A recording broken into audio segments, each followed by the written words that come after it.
দেখেছি এই সংকট নিয়ে তারেক রহমান সহ তার জ্বালানি মন্ত্রীর কোনো কথা নেই। আমরা দেখেছি সারা দেশের আইন শৃঙ্খলা পরিস্থিতির কি নজিরবিহীন অবনতি ঘটেছে। ঢাকা শহর বর্তমানে পৃথিবীর সবচাইতে অনিরাপদ শহরে পরিণত হয়েছে, কিন্তু স্বরাষ্ট্রমন্ত্রী সালাউদ্দিন ব্যস্ত রয়েছেন সংবিধান নিয়ে। সংবিধান থেকে বের হয়ে সালাউদ্দিন সাহেব আইন শৃঙ্খলা ব্যবস্থায় মনোযোগ দিন। জ্বালানি মন্ত্রী আপনি আজকে কোথায়?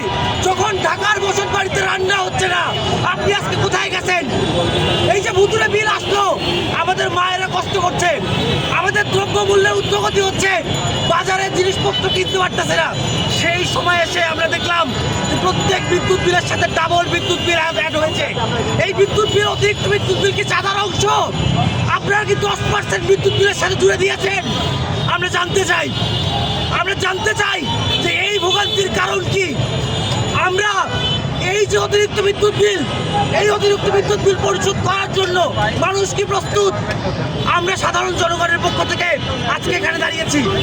আমরা দাবি জানাই যে এই ভুতুরে বিদ্যুৎ বিল অনতিবিলম্বে বাতিল করতে হবে। এই বিদ্যুৎ বিলকে সংশোধন করে যে এই বিদ্যুৎ বিলটি প্রকৃত বিদ্যুৎ বিল সেটিকে দিতে হবে।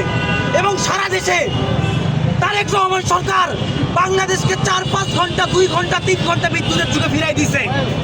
আমরা দেখছি যে গ্রামে বিদ্যুৎ নাই বললেই চলে, বিদ্যুৎ মাঝে মাঝে শুধু আসে। আজকে হারিকেন যুগে তারেক রহমান ফিরাই দিছে। ঢাকায় কোনো হারিকেনের দোকান এরকম করে নাই।